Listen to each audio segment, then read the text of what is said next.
What's up guys, Gons here for the Face Like the Sun YouTube channel.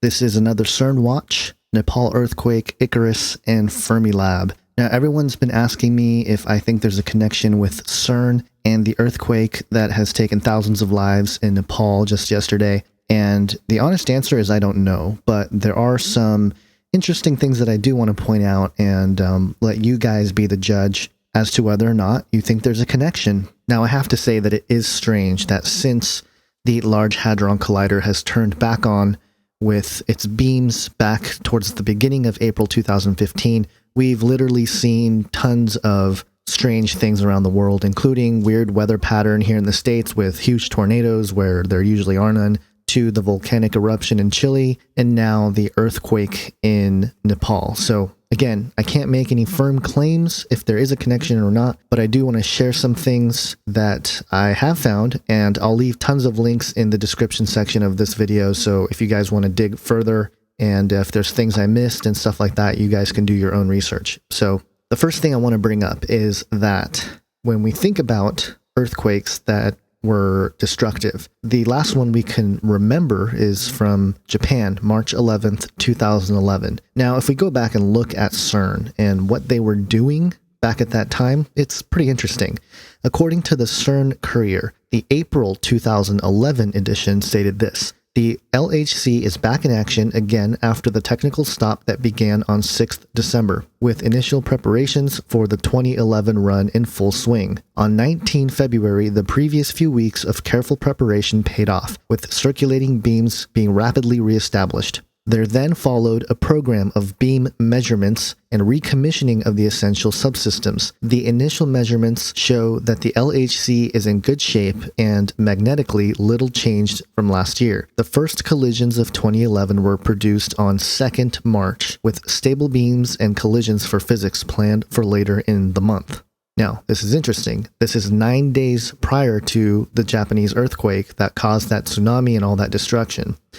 And if you recall, there were reports of strange atmospheric data that was collected prior to the earthquake in Japan. For example, LiveScience.com published on the 18th of May of 2011 an article that states Japan earthquake was, quote, in the air days before scientists claim. And the article goes on to talk about how there were some atmospheric anomalies that were seen by scientists right before the earthquake. So again, interesting stuff there. Now, if we compare that to this year, we see that on April 9th, an article was published through CERN that said LHC preparations for collision at 13 TeV, that's tera electron volts. And so that was about 2 weeks ago. So again, very interesting. Now, take into consideration that if you go on Twitter and look for the various CERN-related Twitter accounts, there's a whole lot of them, but a couple of them that I thought were interesting.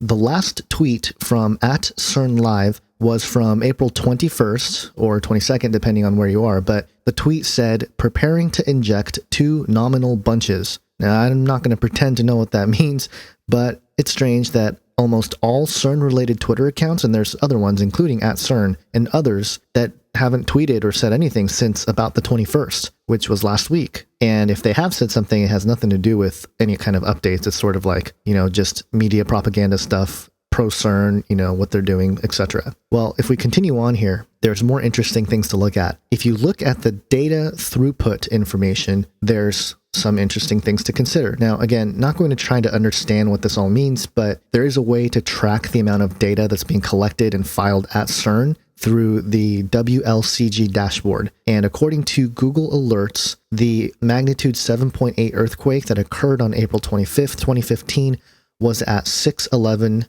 UTC. Now compare that to the data collected at CERN during that time, and we clearly see a spike in data that was pushed at CERN during that time. That doesn't really mean anything, especially since later in that day, around 1400 hours, there was another spike that went up. So I'm not saying that there's a correlation, but it is interesting. And aside from the correlations that may or may not be there, it's really interesting when you start looking at this throughput data and the amount of data that's being pushed through CERN. Within the 24-hour window of April 25th, there was some 567 terabytes of information that was pushed through CMS alone. There's other parts to the data center, including Atlas and Alice and stuff like that. But just in CMS, 567 terabytes in 24 hours, guys. Think about that. Most of you have a 1 terabyte hard drive, on your computer or on an external drive. And, it takes some time to fill that up, unless you're just collecting movies like crazy. And even then, it takes a little bit of time to max those things out where you have to move to the next one. Well, imagine going through 567 of those 1 terabyte drives in one day. Okay, that's a lot of data. And if you look at the whole month of April, CMS alone passed 11.63 petabytes. Now, a petabyte is a quadrillion bytes. So again, if we go back to the reference of using 567 of those in one day, now imagine using 11,000 to 15,000 of those hard drives every month. And that's just CMS alone. So if you don't think that they have any capacities to create some sort of artificial intelligence or host to upload human consciousness, think again. They're trying to do this. And just kind of a rabbit trail here, but according to some scientists out there, the brain is theorized to hold, a certain amount of information. Now, some suggest that, we only hold about 100 terabytes of information. And that was sort of one theory presented by one scientist, but others have suggested that actually we probably hold about 2.5 petabytes of data. So think about that. 11 petabytes of data passed through CERN in 1 month, and it's theorized that human brains hold about 2.5 petabytes of data. So just things to consider, aside from all the esoteric portal dimension, magnetosphere disruption stuff going on at CERN, is this other part of it, which is the computing aspect of it. And it's a huge thing. And there have been articles that have stated that scientists have created a computer chip that can one day artificially boost your brain power or even replace your brain in certain ways. And so again, this research is being done publicly. Imagine what they have in the black labs, in military operations that are not published, that are deep underground. Who knows what they got going on. And this is really what's at the heart of what we're trying to do here, is expose the darkness, and not saying that we know for sure what's happening, but speculating at least that, man, it's getting really, really weird out there. So back to the earthquakes here. Now, keep in mind that there have been a couple earthquakes over 7.0 magnitude already this year. There was one on February 27th in Indonesia, but it was pretty deep in the Earth's crust, and I don't think it caused any damage or fatalities as far as I know.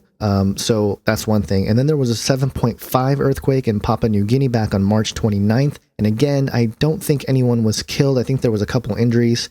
There was a tsunami warning that was there, and then it just went away because nothing happened. And then there's this Nepal earthquake this year that obviously has killed over 3,000 people now, which is just tragic. So, some people might suggest, oh yeah, business as usual, just more earthquake. It just happens to hit at a place where, people were heavily populated. Maybe the foundation of the buildings were not as sturdy, things like that. Possible, but there's some other interesting things to look at. Now, first off, to the question of, is there a connection with the volcano in Chile and the earthquake in Nepal? Well, again, I can't say for sure, but I did a little Google Earth search, drew some lines for you guys to look at. Now, flat earthers out there, take it easy. I'm using Google Earth, the sphere model, okay? And I actually did do the same thing with the azimuthal map, and the lines were pretty similar, so don't freak out. But in any case, here's what I did here with Google Earth. Now, here's the Earth. I drew a line from CERN to Nepal. And if we do that real quick, there it is. There's a line from CERN to Nepal where the earthquakes were. Then I drew a line from CERN to Calbuco, Chile, and there's that line from CERN over to Calbuco, Chile, right around where the volcano erupted. And if you trace that line, it's not a perfect line, obviously, but there is sort of a, it passes through CERN, sort of. But what's interesting is that if you draw a line from Calbuco to Nepal, you have this other line that shows the distance there. And, it's not actually, I was trying to see if there was any kind of, through the earth kind of thing where if it's on one side, is there a direct connection to exactly the opposite side of the sphere? But it doesn't seem to be that. It's about 150 degrees or so where this line connects from Nepal to Chile. And so I don't know if there is a connection there. A 180 look from Nepal to Chile looks like this.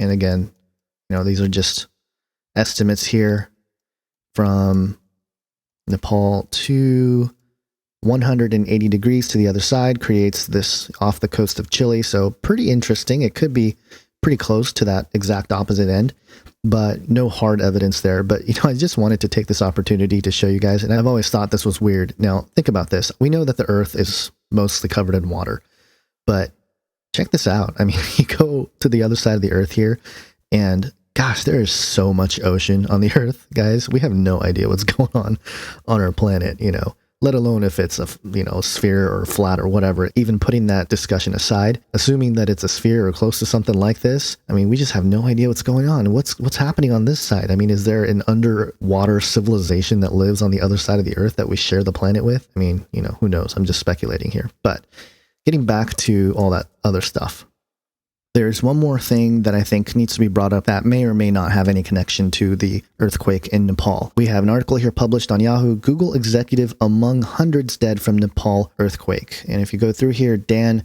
Friedenberg, a Google executive who described himself as an adventurer, was among the hundreds who died in the massive earthquake that struck Nepal on Saturday. And if you keep reading here, it's really interesting the stuff he was involved in. Google would not give further details. According to the technology blog Recode, Friedenberg was an experienced climber who co-founded in his spare time Google Adventure. The project aims to translate the Google Street View concept into extreme exotic locations like the summit of Mount Everest or the Great Barrier Reef off Australia. According to Startup Grind, a global startup community, Friedenberg also helped start Save the Ice, blah, blah, blah.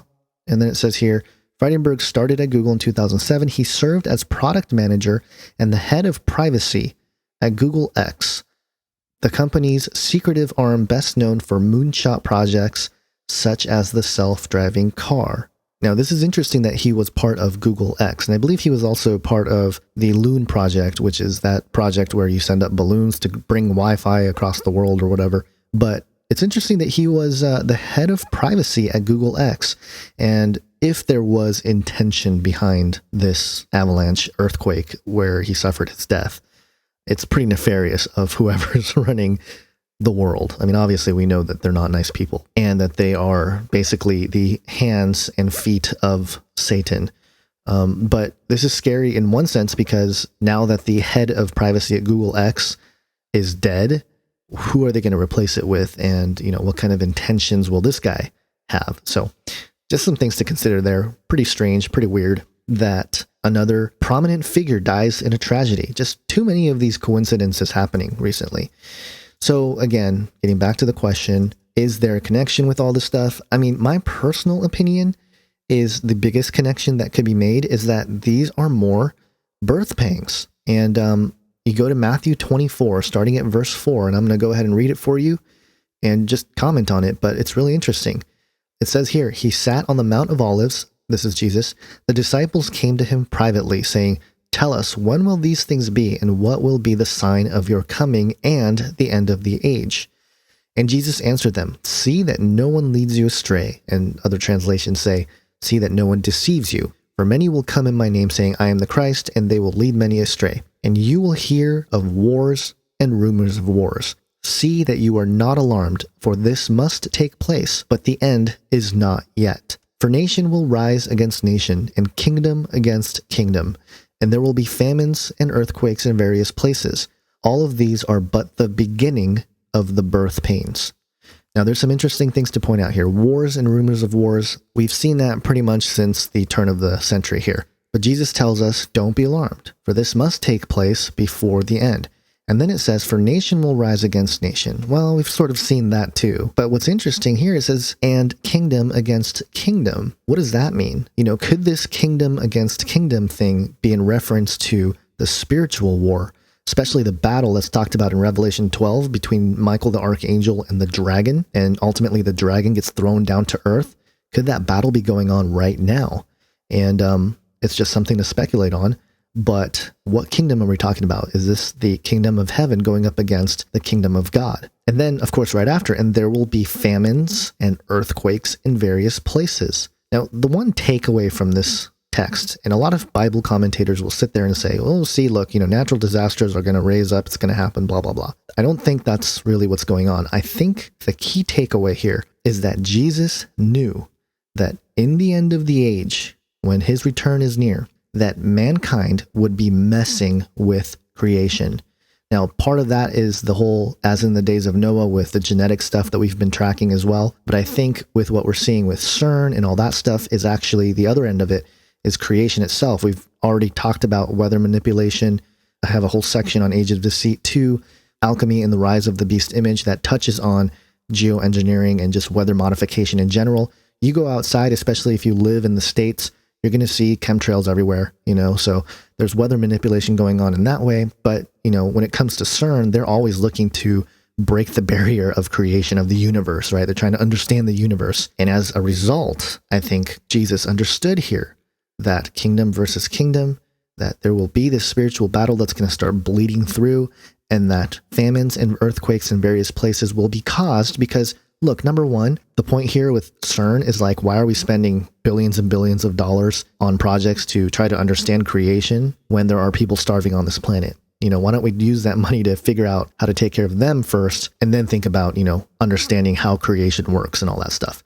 So that's one thing. But Jesus understood. He knew that man would mess with creation. And that's why he says there's going to be all this stuff happening. But he tells us these are the beginnings of the birth pains. And, people have been saying we're in the birth pains for a while. But again, if you know about birth pains, and I'm sure some of you guys watching probably do, the events accelerate, they increase in frequency and in intensity. So I think we're seeing that definitely. And regardless of whether this is caused by CERN, we know that that is happening. We are seeing the birth pains. We're right in the middle of it. The other thing that I wanted to touch on in this video is Icarus and Fermilab. And I wanted to do this because in the meantime, the last thing CERN posted from their website was on the 22nd that said, Icarus neutrino experiment to move to Fermilab. And you go here, a group of scientists led by Nobel laureate Carlo Rubbia will transport the world's largest liquid argon neutrino detector across the Atlantic Ocean from CERN to its new home at the U.S. Department of Energy's Fermi National Accelerator Laboratory. Now, first thing is just all the esoteric names there. You got liquid argon, okay? Argon, of course, it's just an element, number 18, and the name argon is derived from the Greek, which means lazy or inactive. So there's that. But the other thing that's interesting is that I found a book called Argon, High Priest and King of Atlantis. And no, this is not a fiction book. This is written by Michael Davidson. It is his basically channeling of these beings from Atlantis, namely Argon. And very interesting because in his book introduction here that you can read on Amazon, he talks about the ancient memory of Atlantis and Egypt and the new age that's coming. And the whole book here is basically him in dialogue with Argon, the priest king of Atlantis, whom he supposedly was. He was in a past life, he was Argon. And he even claims in the introduction that he was one of the people that was at the foot of the cross of Jesus. So, I mean, pretty big claims there. And again, I think when you start getting into all this channeled stuff, you're going to be told a lot of lies. And one of those lies is that you have reincarnated from past lives. And, it's always significant people. It's always like, oh, it's this wonderful king or leader or even Jesus himself or one of his disciples or whatever. It's never like, yeah, it was just the farmer, in a ancient whatever. It's always like these awesome people in our history. Let me just read a quick quote here. He says here in the introduction, this was quite a shock for having been regressed some time ago and taken back to a period shortly after creation. I was supposed to have had dealings with Metatron and the dispersal of matter, energy, and light. In a later existence, I had dealings with the Great Pyramid where I was high priest, and further on in time, I was again in Egypt as a scribe to Merneptah, the eighth son of Ramses II. 2,000 years ago, I was with Jesus during his ministry, and at the time of the crucifixion, and without mentioning names, I say that I was male, and at the foot of the cross gives you the clue to who I was supposed to be. He says some of you will instantly raise your hands and consider me a nut. You know what? I don't actually consider you a nut, Michael Davidson, but I will say test the spirits, sir, because I think the spirit that you are talking to is not actually Argon, the high priest king from Atlantis. I think he is a fallen angel that is disguising as that, telling you lies, keeping you away from the truth of the gospel. So anyway, that's argon.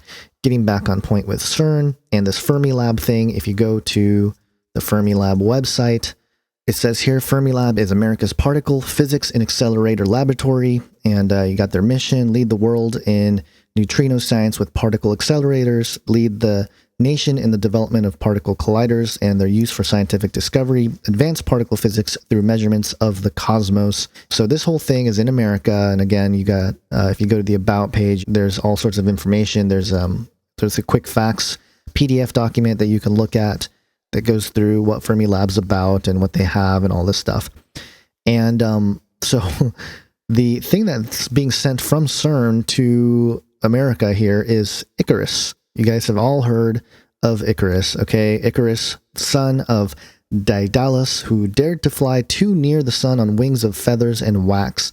Daedalus had been imprisoned by King Minos of Crete within the walls of his own invention, the labyrinth. But the great craftsman's genius would not suffer captivity. He made 2 pairs of wings by adhering feathers to a wooden frame with wax.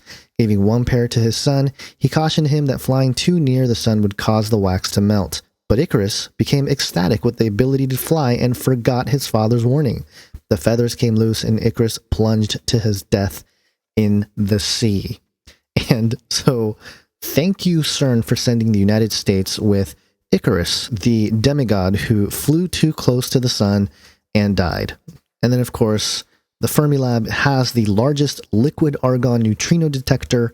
And, again, argon means lazy. And, it's just pretty funny the way some of these things connect, because obviously most of the United States is seen as lazy people. So anyway, stuff that's interesting, connections, may not be connections, who knows? I think these are all birth pangs. One more thing, let me just quote this Icarus neutrino experiment from Fermilab, the CERN article here a couple more times here, because I thought it was interesting. When it arrives at Fermilab, the detector will become part of an on-site suite of 3 experiments dedicated to studying neutrinos, ghostly particles that are all around us but have given up few of their secrets. And then it says here, the liquid argon, this is a quote from one of the guys here, the liquid argon time projection chamber is a new and very promising technology that we originally developed in the Icarus collaboration, from an initial tabletop experiment all the way to a large neutrino detector, Rubia said. It is expected that it will become the leading technology for large liquid argon detectors, with its ability to record ionizing tracks with millimeter precision. Basically, what they do here, and they've talked about this in other parts of the article, they're sending these neutrinos through the Earth. And it goes through the Earth, and they're trying to detect various things about creation. And here we go again, trying to rip a veil.